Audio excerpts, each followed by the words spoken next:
Okay, exam and grades.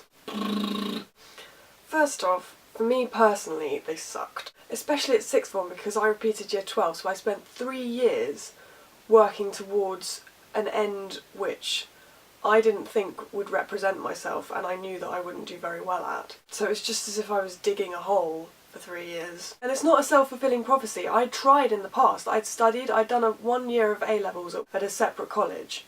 And I just didn't seem to understand them. There was one exam that I did a mock of and I got an A, and then in the real thing I got a D. I repeated again and I again got a D. It just wasn't a positive learning experience for me. That's not to say that none of A-levels was interesting. It was just so much pressure, and I knew that what I was learning, or trying to learn, was just for this end result that I wasn't going to do very well at. I would just go into the exam and no matter how much I'd studied, revision I'd done, whatever, my mind would go blank and my body would panic. I feel claustrophobic, I'd not want to be in there. In some cases I'd see bright, clever, creative, interesting people break down in exam situations. For some people it's fine. I have nothing against people who do well at exams. I have plenty of friends who do.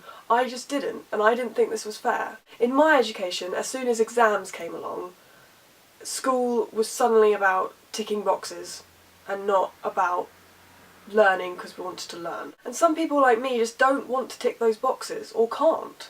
It seemed like the world was judging me from a letter on a piece of paper. The exam system is as if you have to earn to learn. Only if you fulfil these certain requirements, like if you do this, this, this and this, then you can go on. That's not learning, that's not education. You know, people defend exams by saying that it's fair, you know, and a unanimous test that is set out to everyone, therefore everyone has an even chance. But that's not true. If you have a monkey and a fish, and you tell them to climb a tree, it's the same test.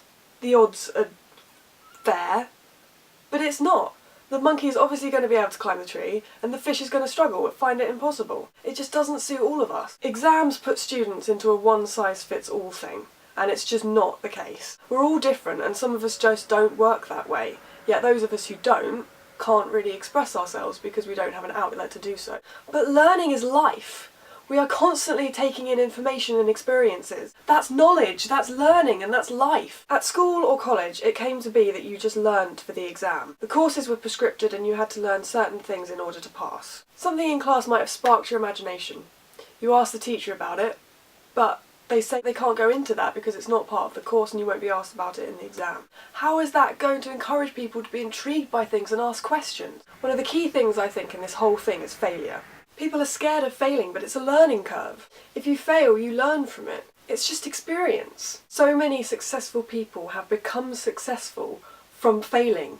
J.K. Rowling came to write Harry Potter because she had reached the bottom. She'd been stripped, she had nothing else to lose, so why not follow her dreams? So she did, and she's built from that. For anybody else who has these difficulties, I implore you to not let it make you lose your lust for learning.